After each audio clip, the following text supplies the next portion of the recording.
Buenos días, niños. Bienvenidos a Vida Nueva Kids. Vamos, chicos, todos juntos. Pongamos atención y estudiemos la palabra de Dios.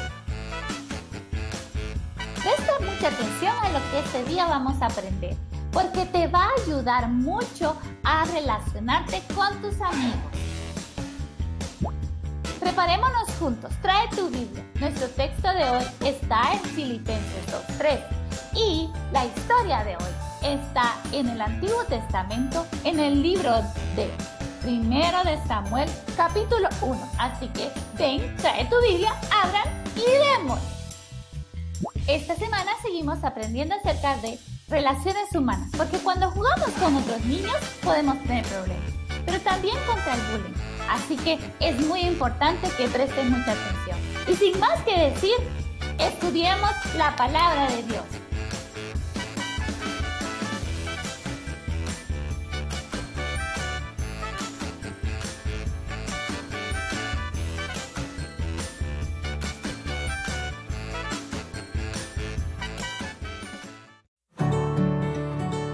Buenos días, niños. Bienvenidos a Vida Nueva Kids. Estamos un día más aquí frente a nuestros dispositivos queriendo aprender acerca de Jesús. Gracias por unirte a nosotros. Estamos hablando acerca de relaciones humanas.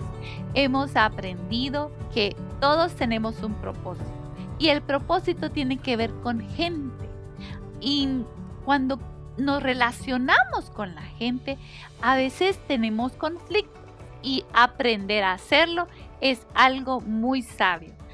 Como queremos hacerlo muy bien, hemos estado estudiando 1 Corintios 13 y en esta ocasión vamos a leer en 1 Corintios 13 versículo 4. Recuerdan que vimos que el amor era benigno. En esta ocasión, en el versículo 4 dice así: el amor no tiene envidia, el amor no es jactancioso y no se envanece.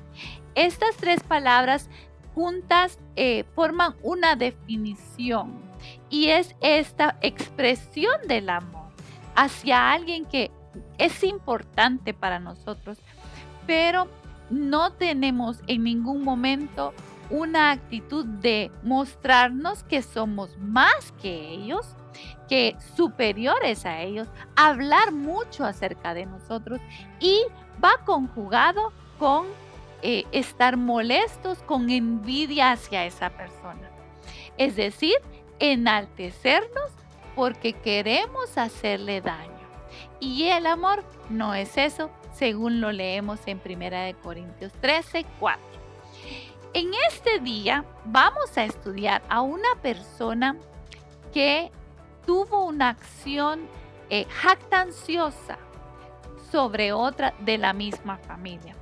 La verdad es que duele más cuando alguien nos trata mal si es de la misma familia. Y este es el caso de Penina y Ana. Son dos mujeres, esposas de Elcana. Y esto lo vamos a estudiar en el libro de 1 de Samuel. Así que por favor, vamos juntos a abrir en el Antiguo Testamento el libro de 1 de Samuel, capítulo 1. Y nuestro video nos cuenta quién era Elcana, Penina y Ana. ¡Vamos! Hubo un hombre de Ramataim de Sofim, del monte de Efraín, que se llamaba Elcana, hijo de Jeroam, hijo de Eliú, el cual tenía dos mujeres. Una se llamaba Ana, la otra Penina.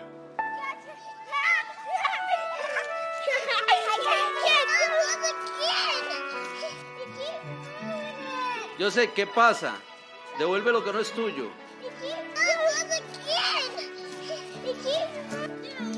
Elcana, te traje tu fruta favorita. Qué rica, mi preferida. Ve a ver qué están haciendo los niños. Voy a ver qué pasa. A ver, ¿qué ocurre? No jueguen así. Ya saben que deben jugar con lo de cada uno. ¿De quién son estos niños tan bellos? ¿De mami? ¿Y quién los llevó en el vientre? Mami. Porque si mami no los hubiera llevado, sería una maldita. Qué triste, ¿verdad? Que alguien de tu familia te hable tan ásperamente. Dice la Biblia aquí en 1 de Samuel 1, versículo 4, y dice, y cuando llegaba el día en que Elcana ofrecía sacrificio, daba a Penina su mujer a todos sus hijos y a todas sus hijas, a cada uno su parte. Pero a Ana daba una parte escogida, versículo 5, porque amaba a Ana, aunque Jehová no le había concedido tener hijos. Y su rival, esta es Penina, la irritaba, enojándola y entristeciéndola, porque Jehová no le había concedido tener hijos. Ella realmente se ponía muy triste. Veamos cómo Ana expresa esto con su esposo.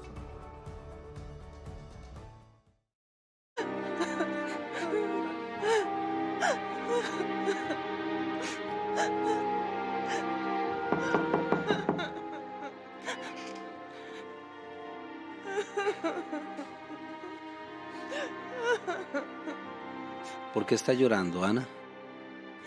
¿Tú lo sabes? Tú lo sabes bien. Come un pedazo de pan. No quiero nada. Por favor.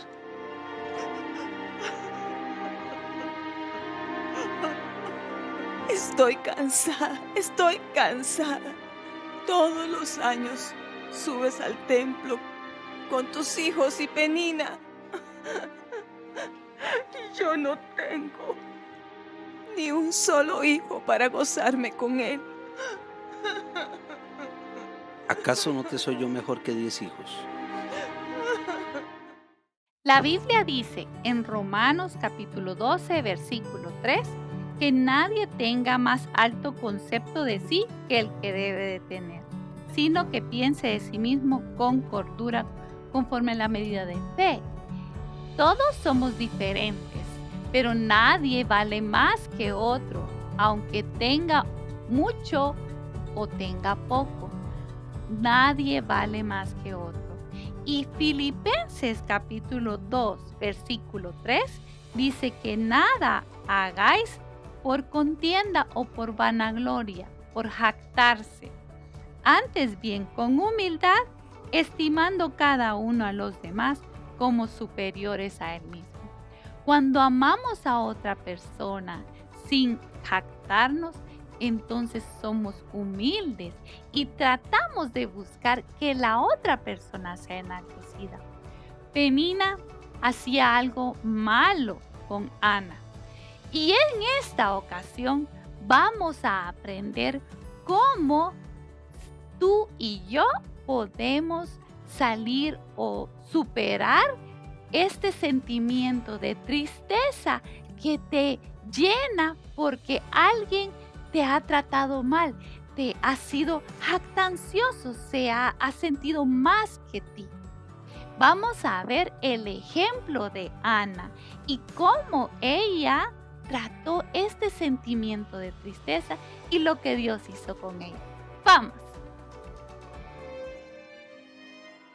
Señor, si te acordares de mí, si te acordares mirar la aflicción de tu sierva, y no te olvides de tu sierva, y dieres a tu sierva un hijo varón,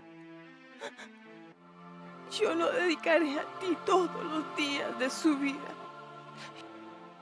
y no pasará navaja sobre su cabeza, Señor.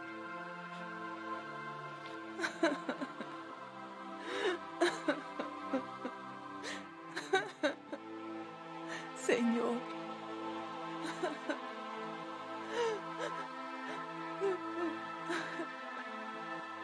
Ana, ¿hasta cuándo vas a estar ebria? Deja de beber. No, Señor mío.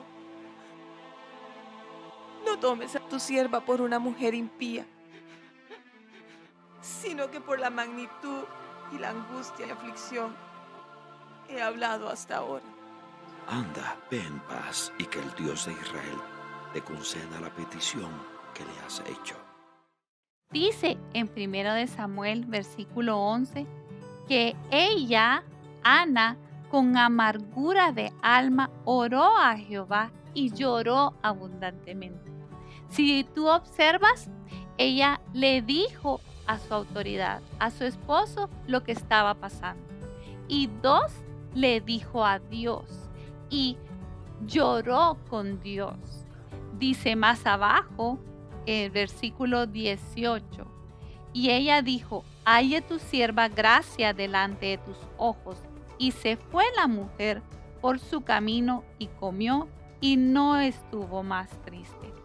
Delante de Dios ella vertió su corazón y el resultado es que Dios sanó su corazón y ella no estuvo más triste. Cuando tú estés pasando algo parecido, la mejor solución es que hables con tus papás, con la autoridad y con Dios, y Él va a sanar tu corazón. Sigamos viendo lo que sucedió con Ana.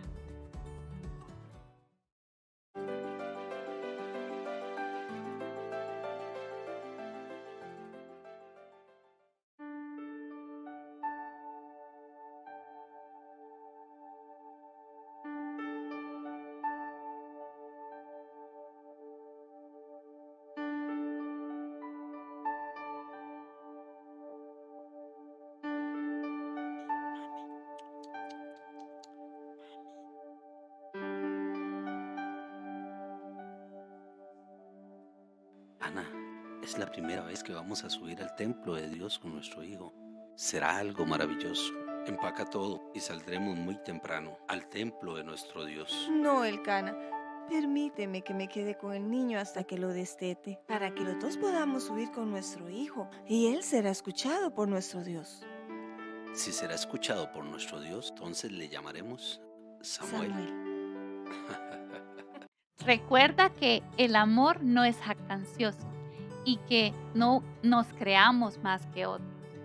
Pero también recuerda esto, que si algo así pasa contigo, dice la Biblia que vengamos a Él, venid a mí los que estáis trabajados y cargados, y yo os haré descansar.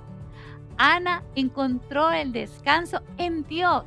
Y mira lo que dijo Ana en el capítulo 2, versículo 2. No hay santo como Jehová, porque no hay ninguno fuera de ti, y no hay refugio como el Dios nuestro. Si tú estás pasando algo como eso, no hay lugar más seguro en donde tú vas a poder ser sanado de tu corazón, sino delante de Dios. Y Él va a solucionar el problema. ¿Viste con Ana? ¡Qué lindo bebé! Sigamos viendo lo que ocurre con Ana.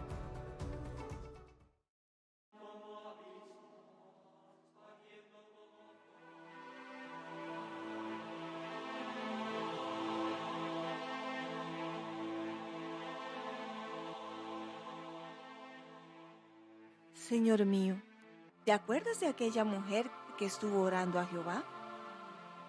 Por este niño yo oraba y el Señor me concedió la petición. Y hoy lo he traído al templo como se lo prometía al Señor, para dedicarlo todos los días de su vida. Y el pequeño Samuel creció en el templo sirviendo al Dios eterno. Recuerda Filipenses 2:3.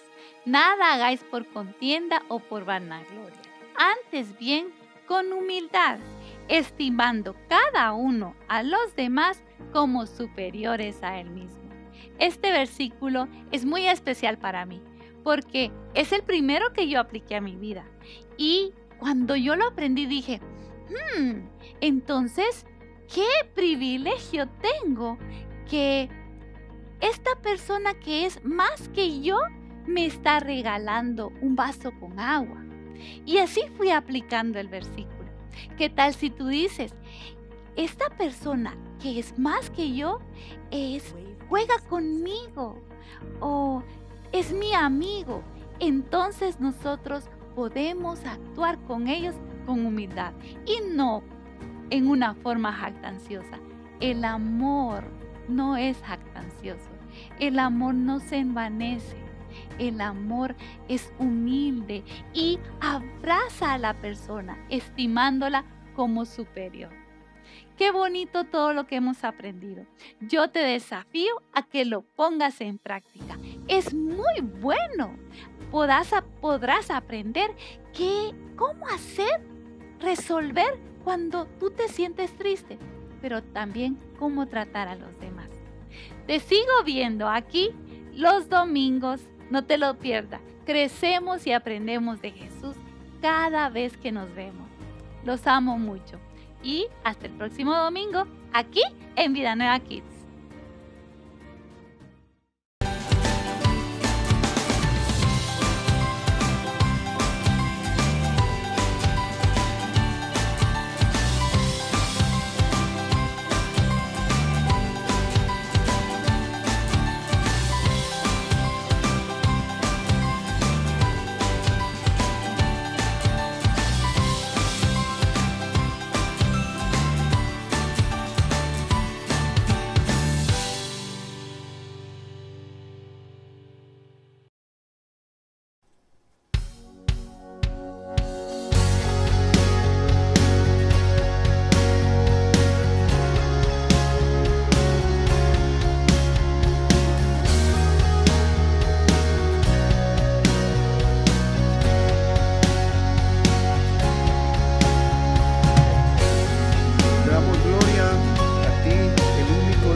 Exaltado esta mañana.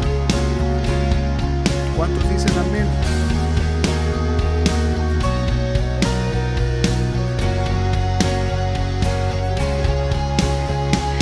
Dios que hizo los cielos y la tierra con el poder de su palabra y reina con autoridad.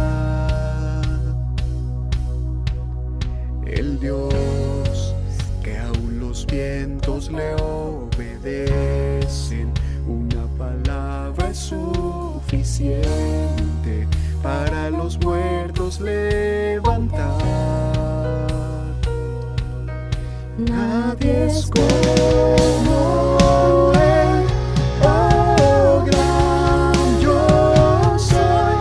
Tú eres el Dios que adoramos, todopoderoso y soberano, grande en misericordia y poder para salvar.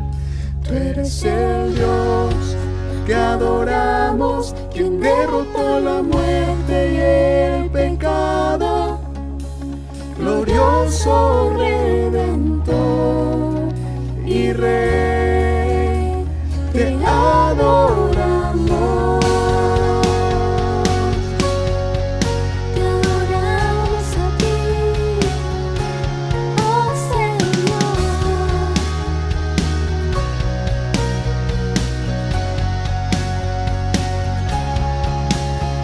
Dios que descendió desde su trono para llevar sobre sus hombros nuestra cruz.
quiera que usted esté, yo le invito a que le cantemos al Señor y le digamos: a tu nombre sea toda la gloria. Vamos acá. Es por ti que juntos hoy estamos aquí. Fue tu amor que de la oscuridad nos sacó a una voz. Venimos hoy delante de ti para darte el honor.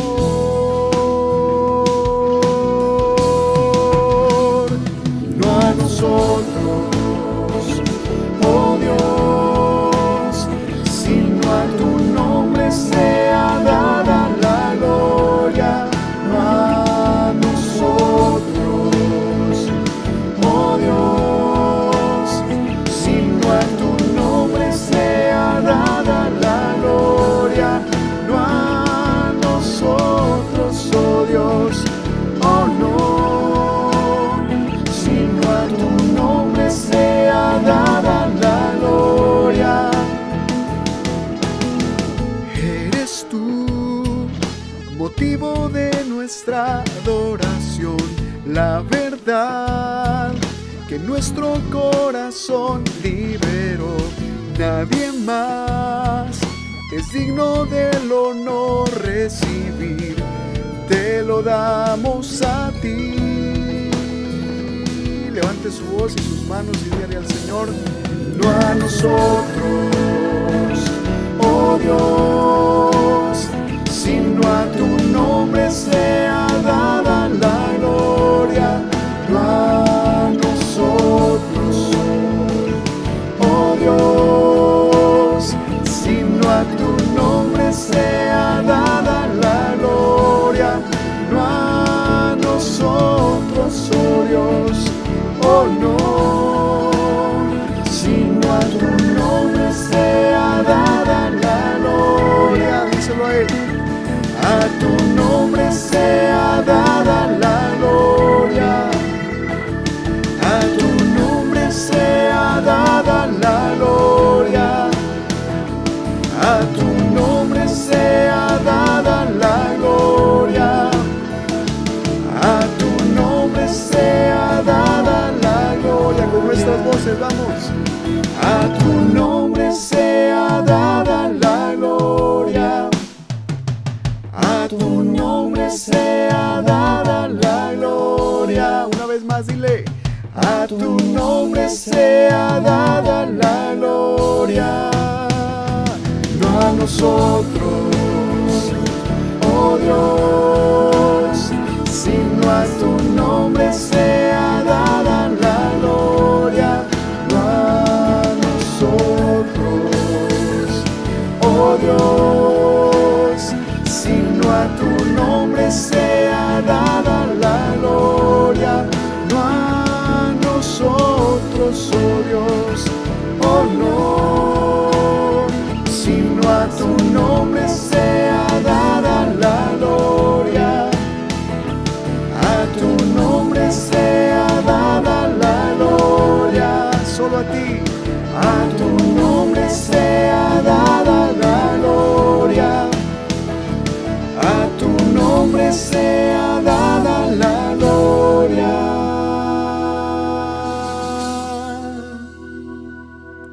Solo a tu nombre damos gloria y honra esta mañana, Señor, con todo nuestro corazón. Yo le invito que ahí donde usted está permanezca conectado en este sentir de poder cantarle al Señor y darle gloria y honra. Así como hemos cantado en esa misma actitud de alegría y disposición, yo le invito a que ahora preparemos nuestro corazón para recibir lo que Dios quiere hablar a nuestra vida. Que el Señor le bendiga. Hola, hola, muy buenos días. Feliz domingo. Espero que estés pasando muy buen día hoy. Nosotros venimos de compartir con algunos hermanos allá en la sede de Vida Nueva, en Zona 9, nuestra casa, tu casa, la que ha sido nuestra casa durante los últimos 4 o 5 años, no recuerdo muy bien la fecha. Muy contentos y agradecidos con Dios de haber tenido la oportunidad de compartir eso. Yo creo que todos tenemos razones para agradecer porque Dios no estuvo allí, ¿verdad? Hubieron muy buenas experiencias. Creo que es un lugar que albergó a Vida Nueva y que nos dio la oportunidad de convivir contigo, de convivir con tus chicos, con tus hijos, con tus jóvenes, con nuestros jóvenes, ¿verdad? Contigo principalmente. Debo decirte con mucha sinceridad que te extrañamos, pero también entendemos que la situación nos tiene aún en medio de, salimos por las necesidades básicas, y qué bueno que Dios nos ha permitido tener esta necesidad básica satisfecha, de usar la tecnología para poder conectar contigo y para poder estar compartiendo contigo. No es lo mismo, pero nos da el privilegio de llegar hasta tu casa y de compartir contigo. Hoy, ese privilegio de hacerlo, se me ha dado a mí y yo estoy muy agradecido con Dios por esto. Yo te pido de favor que tú me regales la oportunidad hoy de compartirte un pequeño mensaje sobre la palabra de Dios. Hace algunos días yo estaba leyendo mi Biblia ahí y espero que tu plan de lectura vaya avanzando muy bien. Yo voy, ¿verdad? Y pasé por un pasaje en donde Dios me habló. Yo había estado pensando cómo en este tipo de situaciones que vivimos, yo le voy a llamar crisis, Dios cómo proponía resolver la crisis, ¿verdad? Y pues tengo la impresión de que Dios me mostró acá en Génesis capítulo 26 cómo Él propone plantear la crisis, resolver la crisis, perdón. Y cómo nosotros los seres humanos tendemos a resolver las crisis. Acompáñame a Génesis capítulo 26. Vamos a ver un relato de Isaac en un tiempo de crisis. Antes de empezar, yo quiero decirte que una crisis, desde una definición básica, es un tiempo de alta dificultad y aflicción que requiere una decisión y una acción. Por concepto, tenlo presente. Y ahora sí, acompáñame. Voy a pedirle a Dios que nos bendiga, que bendiga tu corazón y que tus ojos y tu corazón espiritual estén preparados. Acompáñame ahí. Padre, gracias te damos, Señor, por el día de hoy. Gracias porque podemos acudir a tu palabra en busca de nuestras dudas. Gracias porque podemos acudir a tu palabra con muchas dudas y que tú tienes siempre un corazón dispuesto para otorgar resolución a nuestras dudas. Gracias, Señor, porque nosotros vemos tu mano sobre cada uno de nosotros y tú sigues protegiéndonos y tú sigues cuidándonos y tú sigues llevándonos de la mano en todas las situaciones que vivimos, Padre. Te pido que abras nuestros ojos espirituales en este momento, que nuestro corazón sea enriquecido con la palabra tuya, Señor, y que tú acomodes lo espiritual a lo espiritual en cada uno de nosotros, Padre. Nos ponemos en tus manos. En el nombre de Jesús oramos, Señor. Amén y amén. Muy bien, vamos al capítulo 26 de Génesis. Dice, versículo 1, después hubo hambre en la tierra, además de la primera hambre que hubo en los días de Abraham, y se fue Isaac a Abimelec, rey de los filisteos, en Gerar. Y se le apareció Jehová y le dijo, no desciendas a Egipto, habita en la tierra que yo te diré. Habita como forastero en esta tierra, y estaré contigo y te bendeciré, porque a ti y a tu descendencia daré todas estas tierras, y confirmaré el juramento que hice a Abraham tu padre.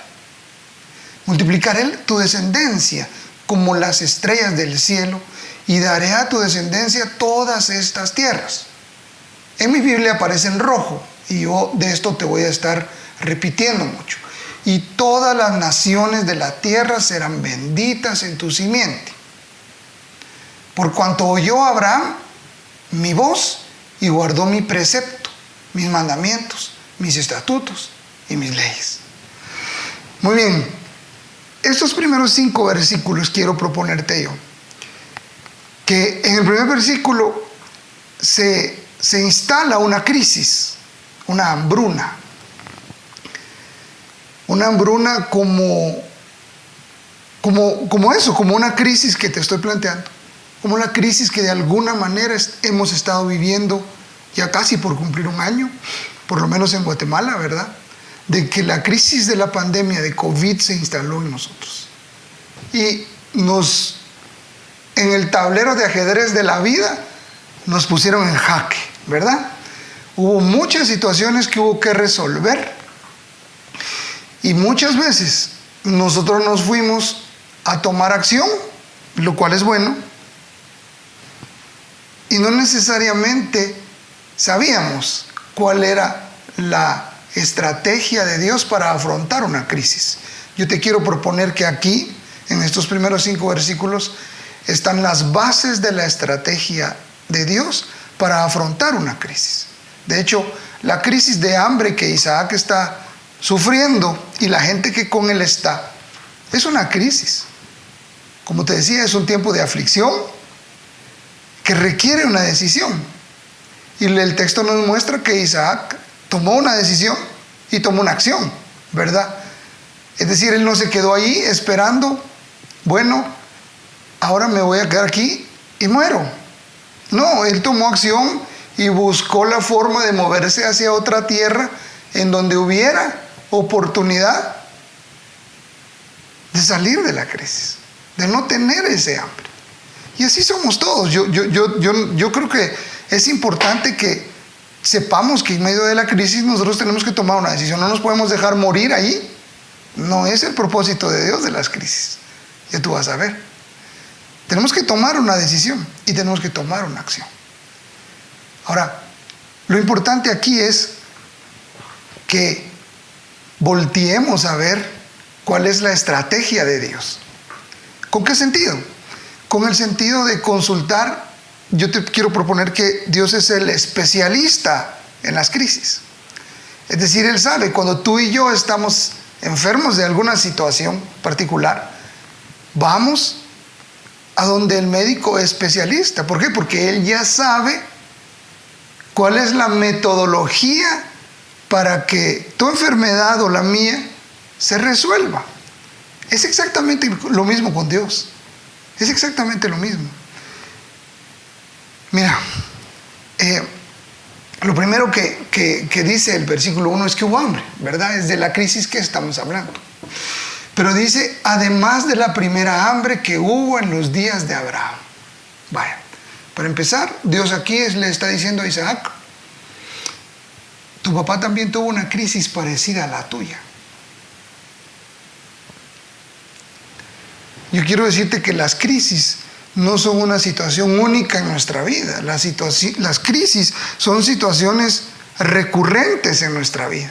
Podríamos hacer una lista desde 1999 hasta este año y han habido crisis de todo tipo. La crisis del 2000, cuando las computadoras en teoría iban a dejar de funcionar, no sucedió, ¿verdad? La crisis del SARS allá por el 2007, 2008, tampoco se acabó el mundo. Y tú y yo hoy podemos decir que la crisis de COVID sí ha traído serias dificultades a ti y a mí, al mundo completo le ha traído serias dificultades. Pero por eso es bueno considerar la estrategia que el especialista en las crisis propone. Continuemos. Dice que hubo en los días de Abraham y se fue Isaac a Abimelech, rey de los filisteos en Gerar. Se movió, tomó una decisión y fue.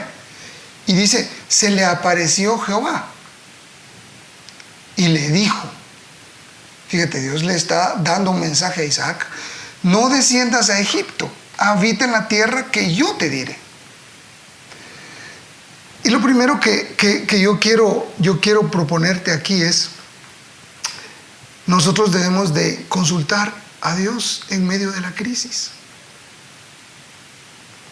Debemos de consultar y debemos de escuchar a Dios. Por supuesto, hay un tema de obediencia, de que lo que Dios nos diga debemos de hacerlo, ¿verdad? Pero dice, y Dios lo primero que le dice es, habita como forastero en esta tierra, y estaré contigo, y te bendeciré, porque a ti y a tu descendencia haré todas estas tierras, y confirmaré el juramento que hice a Abraham tu padre. La segunda C que yo quiero plantearte aquí es que Dios le está recordando a Isaac.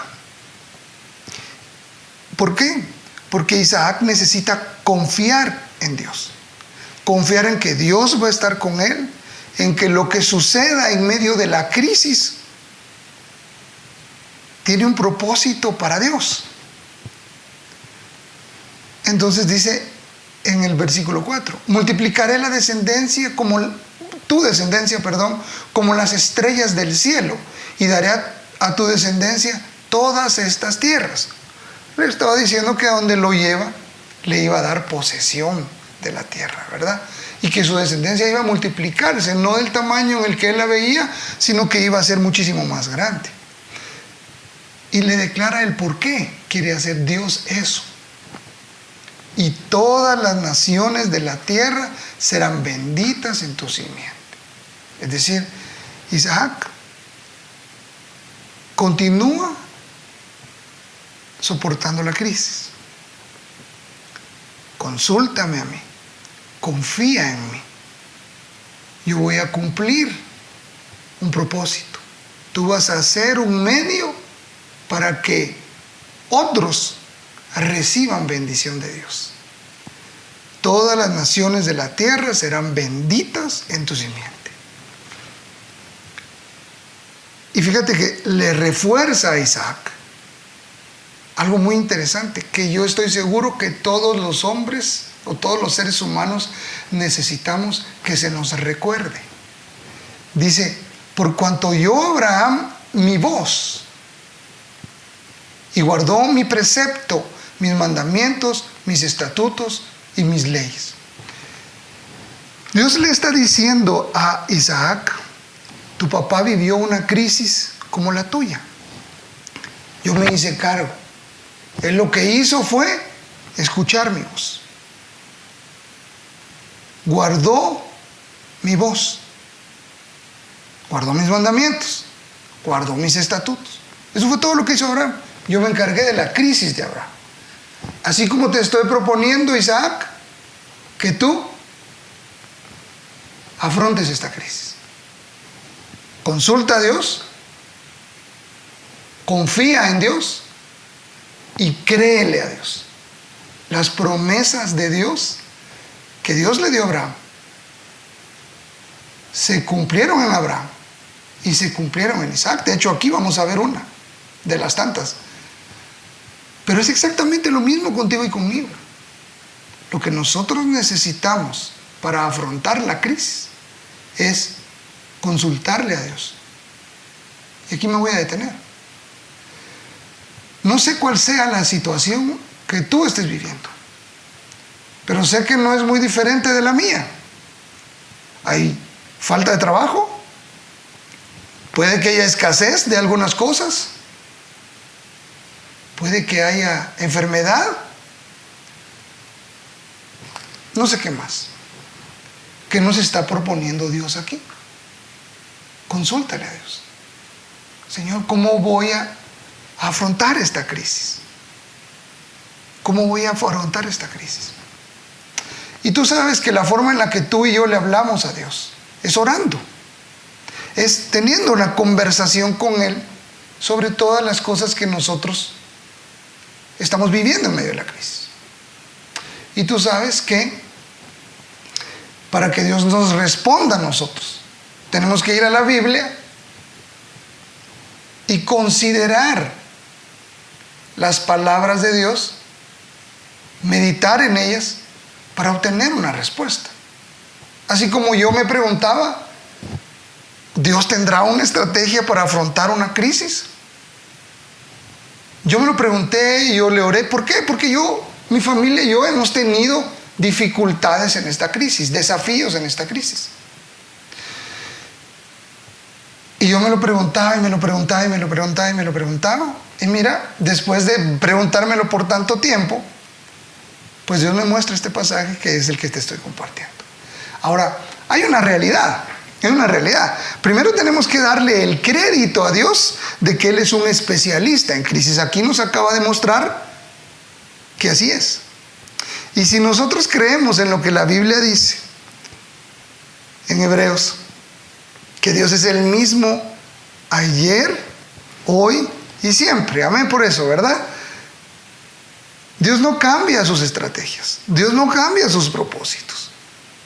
Las situaciones que tú y yo vivimos son diferentes, pero eso no hace que Dios cambie. Dios está planteando una serie de principios aquí que yo te quiero proponer que debemos de considerar en nuestro corazón para poder afrontar nuestras crisis. Él es el especialista en las crisis. Ya tiene experiencia, así como se lo dijo a Abraham, ¿verdad? Como se lo dijo a Isaac, perdón. Ya resolví la de tu papá, ahora voy a resolver la tuya. Y ahora va a resolver la tuya y la mía. Y dice, Él sabe qué es lo que a ti nos va a traer de beneficio esta crisis. Nosotros quizá no lo vemos en este momento. Lo que Él ve es que nosotros hemos tomado una decisión de no quedarnos en donde estábamos y morirnos. Eso es lo que demanda una crisis de nosotros. Tomamos una acción. Ojalá que tus acciones y las mías estén comandadas o dirigidas por la estrategia del especialista en crisis. ¿Por qué? Mira, porque nosotros los seres humanos tenemos otra forma de afrontar las crisis, que no necesariamente es igual a como Dios nos lo está planteando. Acompáñame aquí a los versículos del 6 al 11. Ahora, dice, habitó pues Isaac en Gerar, y los hombres de aquel lugar le preguntaron acerca de su mujer. Y él respondió, es mi hermana, porque tuvo miedo de decir, es mi mujer, pensando que tal vez los hombres de aquel lugar lo matarían por causa de Rebeca, pues ella era de hermoso aspecto. Sucedió que después que él estuvo allí muchos días, Abimelec, rey de los filisteos, mirando por una ventana, vio a Isaac que acariciaba a Rebeca, su mujer. Y llamó a Abimelec a Isaac y le dijo, he aquí, ella es de cierto tu mujer. ¿Cómo pues dijiste, es mi hermana? E Isaac le respondió, porque dije, quizá moriré a causa de ella. Y Abimelec dijo, ¿por qué nos has hecho esto? Por poco hubiera dormido alguno del pueblo con tu mujer y hubieras traído sobre nosotros el pecado. Entonces Abimelec mandó a todo el pueblo diciendo, el que tocare a este hombre o a su mujer, de cierto morirá. Vaya, mira, aquí vemos a un Isaac que escuchó a Dios, que siguió la instrucción de Dios, pero que afrontó la crisis no, al principio afronta la crisis no de la manera en la que Dios le está planteando. Confía en mí, créeme a mí. Él decide actuar ¿cómo? Yo creo que Isaac desnuda en estos versos cómo nosotros afrontamos las crisis. ¿Qué dice en el versículo 6?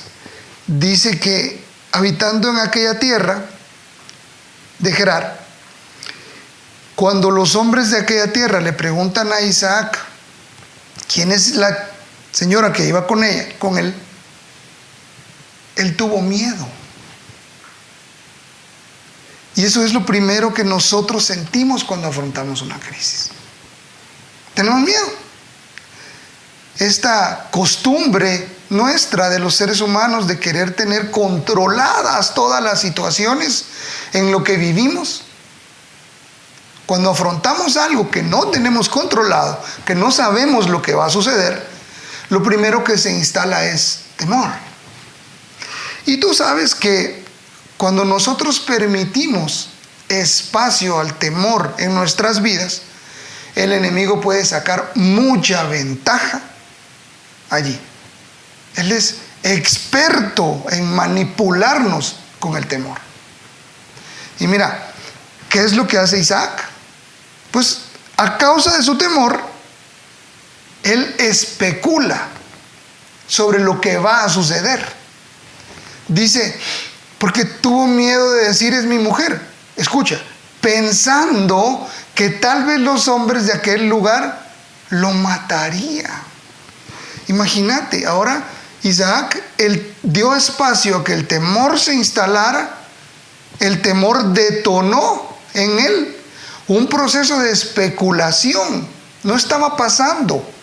Y cuando tú y yo le damos espacio al temor, literalmente se detona en nosotros un proceso de especulación que nos lleva a sacar conclusiones equivocadas. O sea, no está sucediendo, pero tú crees que va a suceder.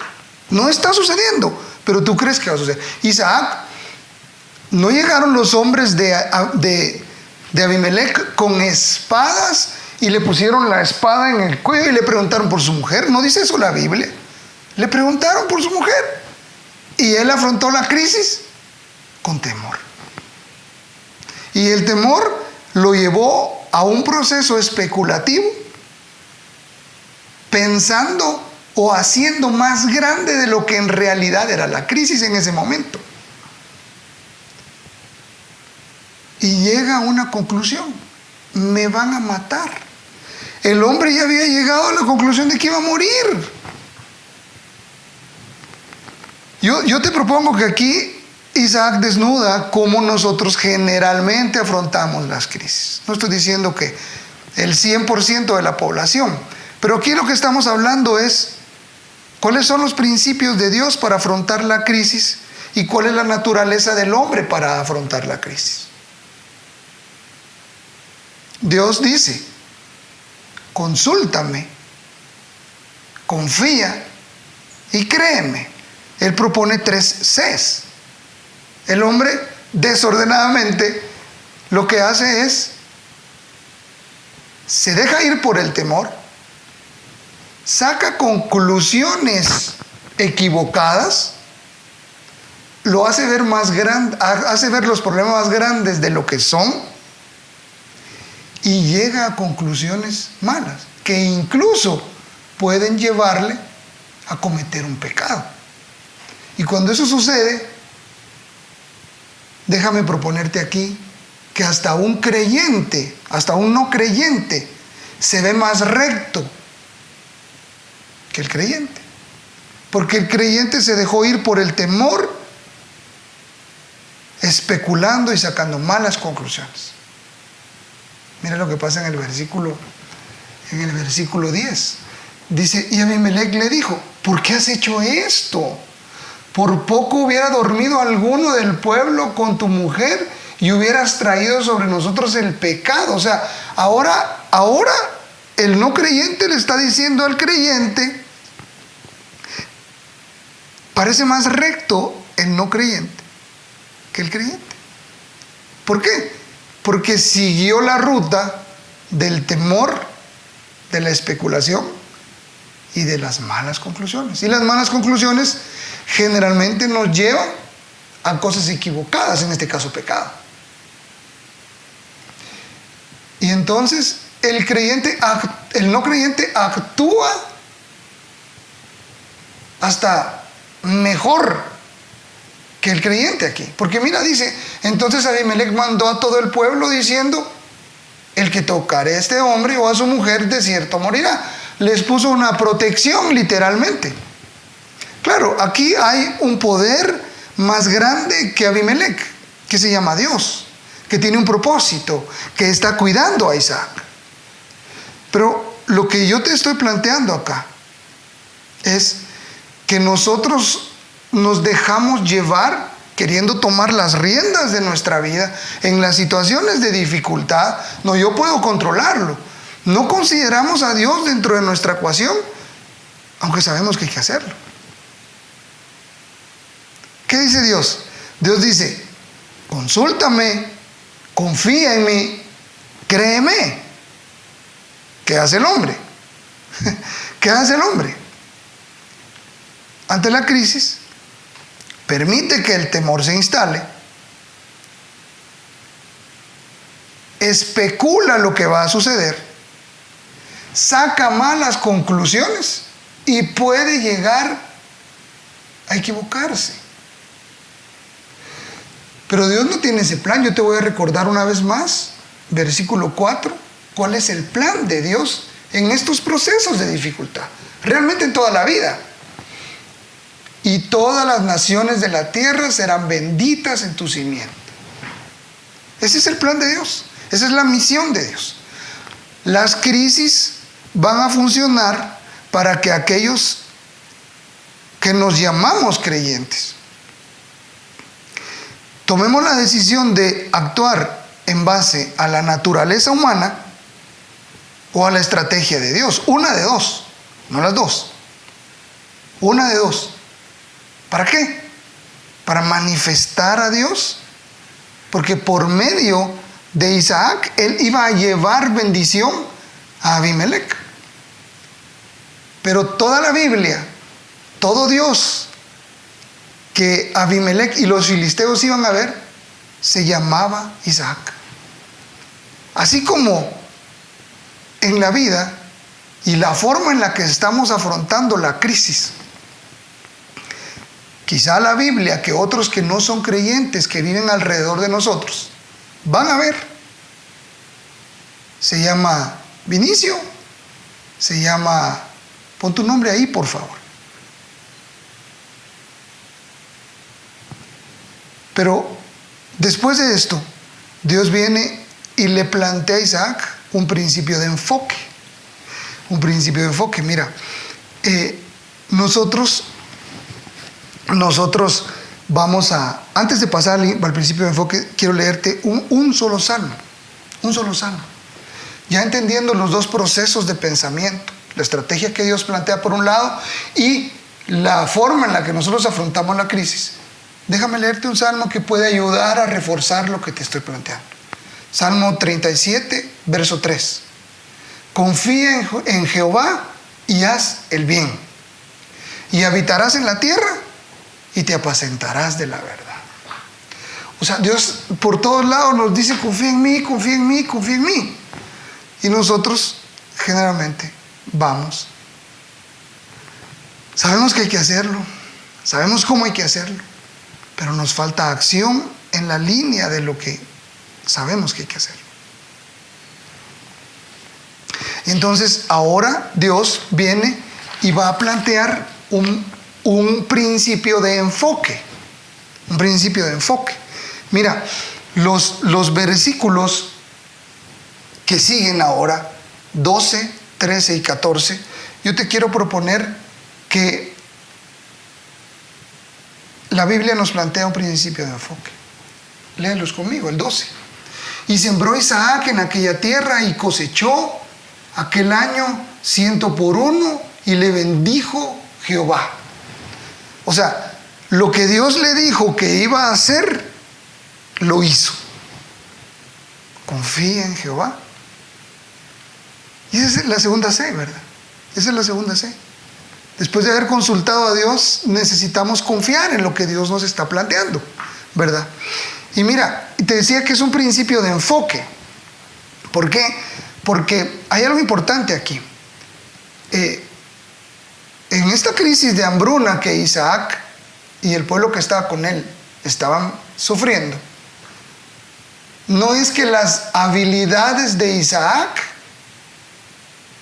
no es que los dones y los talentos de Isaac, no los estoy menospreciando. Dios los creó y Dios los va a utilizar. Solamente estoy diciendo, quien dio la bendición Porque eso dice el versículo. Fue Dios. ¿Por qué? Porque a Dios le interesaba que el canal por medio de el cual él iba a llevar la bendición al pueblo de Abimelech, era Isaac.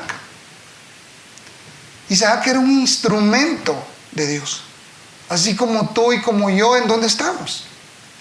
Somos un instrumento de Dios, y que si alineamos nuestra vida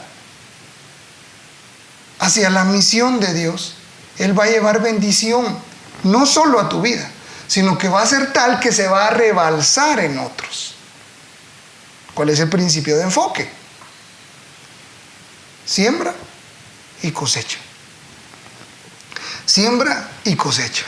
Simple y sencillamente se puso a sembrar y a cosechar. Y espiritualmente tú sabes qué significa sembrar y cosechar. Espiritualmente significa que tú y yo consideremos conversar, platicar del Dios en el que creemos alrededor en el mundo de donde estamos. ¿A quiénes? Pues es bien chilero platicar entre nosotros que tenemos de denominador común de Dios, a Dios. Pero es todavía más chilero platicar de Dios a aquellos que no tienen en su ecuación de vida a Dios. ¿Estarás de acuerdo conmigo? Cosechar para sembrar. ¿Para qué? Para que se cumpla el propósito de Dios en mi vida y en la vida de los demás. Ahora, en medio de la dificultad, como te decía, todos tenemos que tomar una decisión.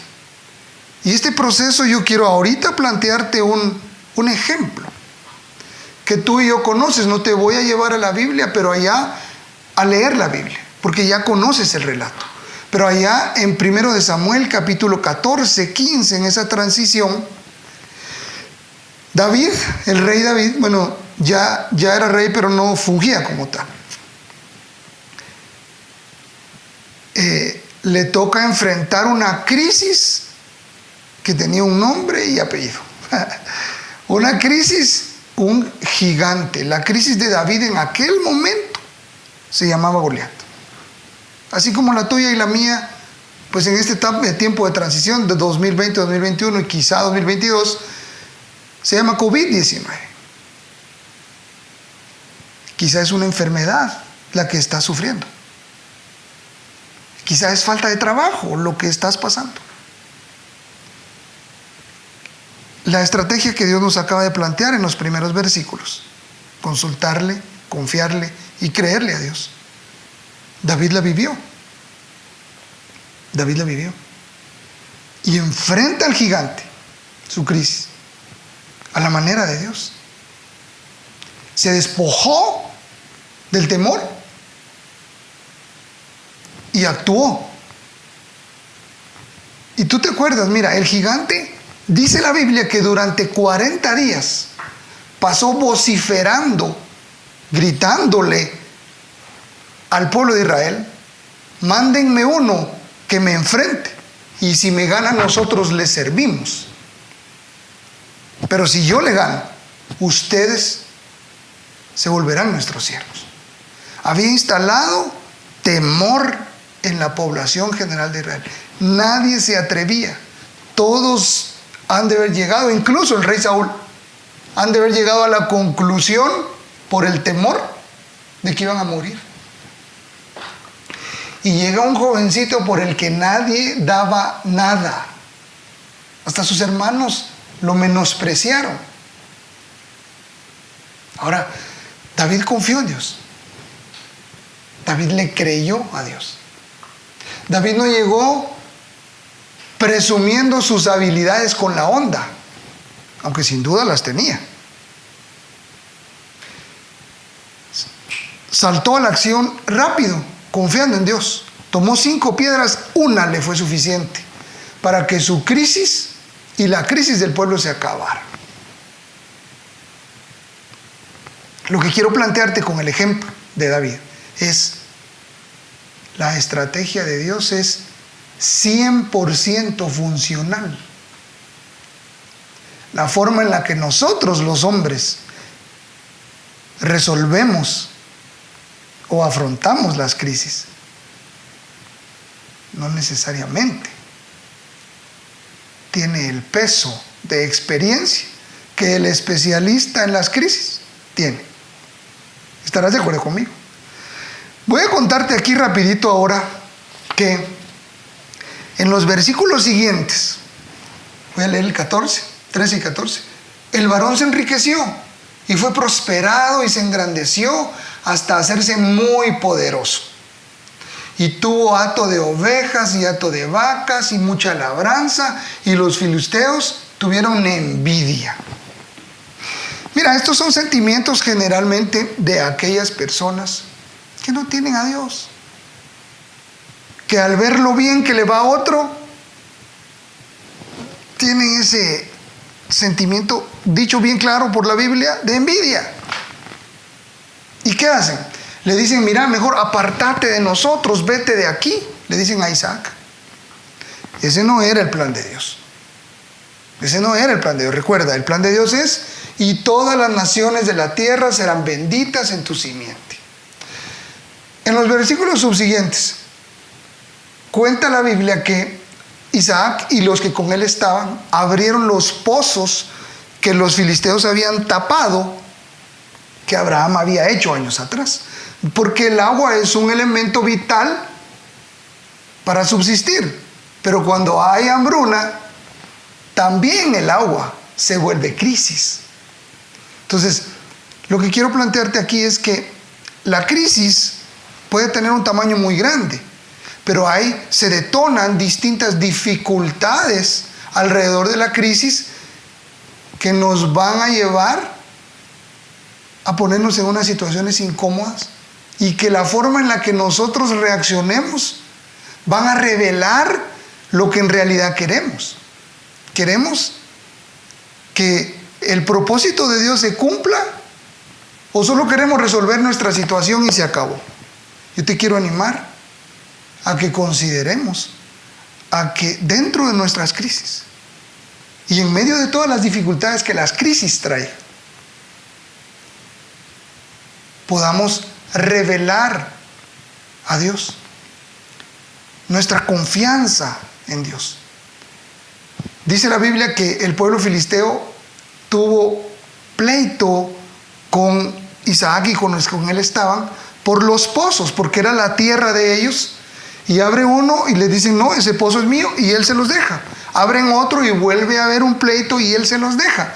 Hasta el tercero, dice versículo 22, y se apartó de ahí, haciendo caso a lo que los filisteos le dicen, hey, mira, mejor apártate de nosotros, te está yendo tan bien que tenemos envidia, mejor quítate de aquí, dejando los pozos. Y dice, y se apartó de allí y abrió otro pozo, y no riñeron sobre él. El tercer pozo ya no tuvo pleito, y llamó su nombre Rehobot, y dijo, porque ahora Jehová nos ha prosperado y fructificaremos en la tierra. Y mira, lo que Dios había dicho lo va a cumplir. ¿Te acuerdas que Dios le dice a Isaac, yo te voy a bendecir, yo voy a estar contigo, yo te voy a multiplicar? Aquí ya era tan evidente que le piden a él que se separe de ellos. Es normal. Le da envidia a la gente. Ese es otro rasgo natural de aquel que no cree en Dios. Pero fíjate, lo que continúa es súper interesante, porque el relato bíblico muestra que Isaac se va, se separa de aquellos. Pero el propósito de Dios no se pierde, el propósito de Dios continúa. Y entonces empieza a manifestarse tan sostenidamente Dios en la vida de Isaac, que mira lo que sucede. Viene en el versículo 23 y dice, y de allí subió a Berseba. Isaac se va a Berseba. Y se le apareció Jehová aquella noche y le dijo, yo soy el Dios de Abraham tu padre.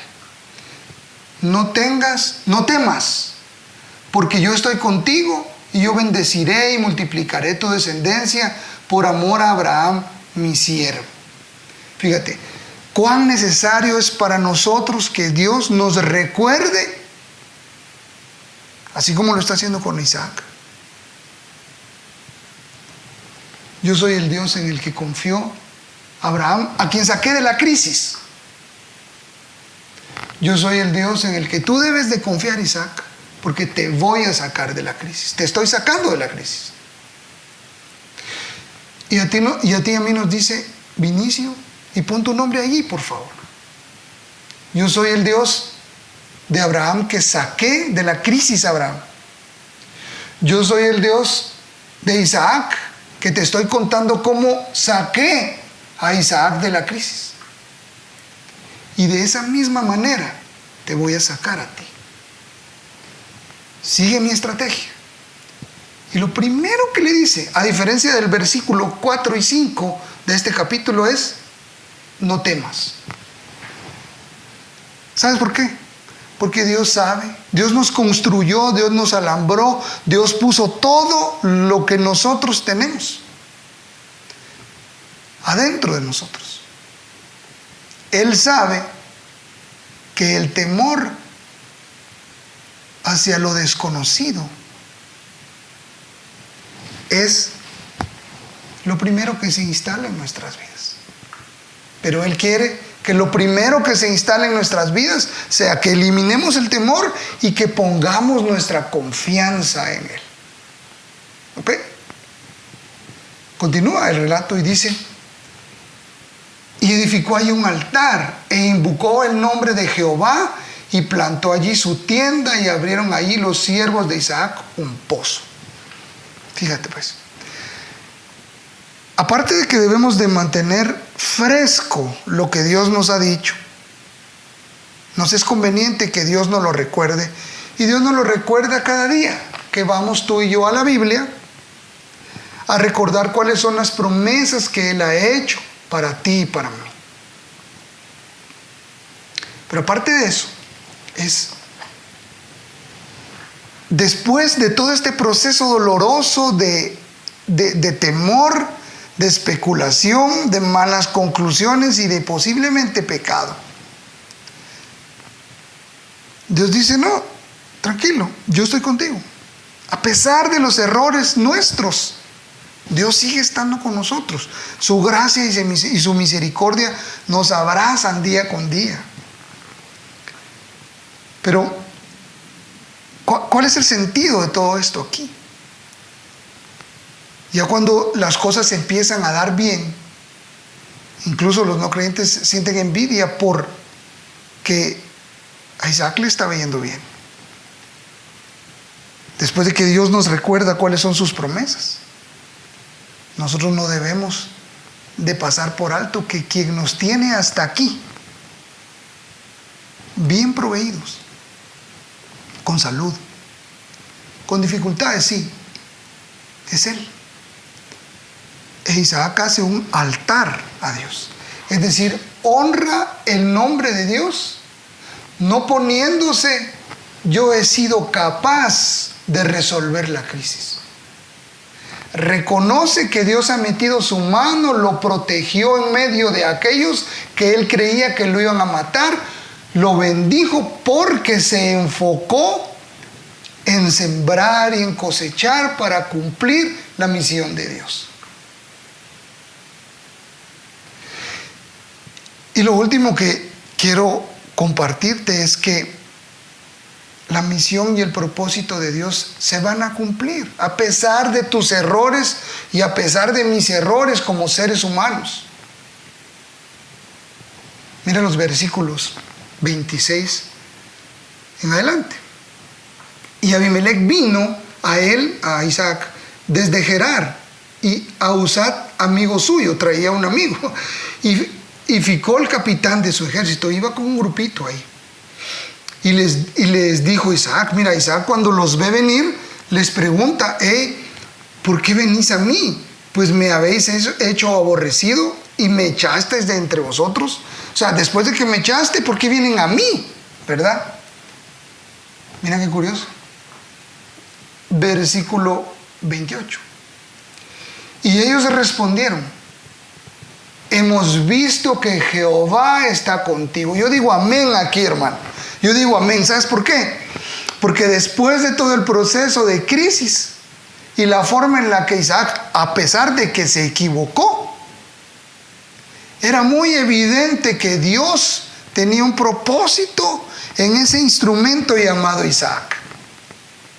¿Cuál era? Aquí lo acabamos de ver. Hemos visto que Jehová está contigo. Que es lo que mira aquel que no tiene a Dios en su ecuación. Cómo nosotros reaccionamos en las crisis. Cómo nosotros afrontamos los desafíos. Y entonces es revelado el propósito de Dios en la vida de aquellos y ni cuenta se dieron. Solo se dan cuenta que, pareciera que Dios está con ese hombre. Y dice, y dijimos, hay ahora juramento entre nosotros, entre tú y nosotros, y haremos un pacto contigo, que no nos hagas mal. Tenían temor. Tenían temor. Como nosotros no te hemos tocado y como solamente te hemos hecho bien y te enviamos en paz. Ellos tenían temor. Ellos iban a seguir la estrategia del hombre para afrontar las crisis. Ya se les había instalado el temor. Ya estaban pensando que Isaac les iba a hacer daño. Estaban especulando. Muy probablemente habían llegado a la conclusión de que iban a morir. Ese proceso es así. Temor, especulación, malas conclusiones. Pero así es el hombre. No es eso lo que Dios espera. No es eso lo que Dios plantea. Pero así es el hombre. Dice, tú eres ahora bendito de Jehová. Ahora el no creyente reconoce la presencia de Dios en la vida del creyente. Y reconoce que Dios hace que todo lo que aquel creyente que hace, prospere. Y lo ve. Y dice, entonces Él les hizo banquete. Y comieron y bebieron. Tú y yo estamos en una posición en la que en medio del hambre Dios nos cuida y tenemos la oportunidad de poder compartir con otros. En medio del hambre, en medio de la crisis, tenemos la oportunidad de compartir lo que Dios ha prosperado en tu vida y en mi vida. Amén por eso. Había hambre y Él, ¿qué hizo? Banquete. Siéntense, comamos.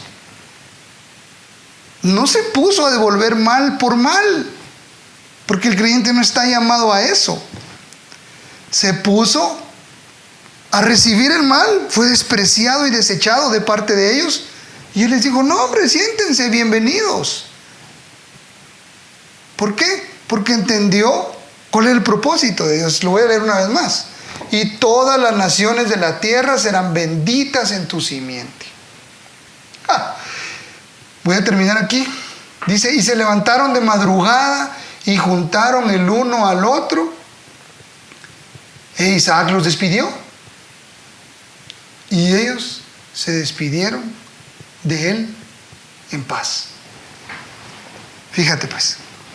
Ahora, después de que habían visto la presencia de Dios en la vida de Isaac, después de que habían visto la manifestación de la presencia de Dios con bendiciones en la vida de Isaac,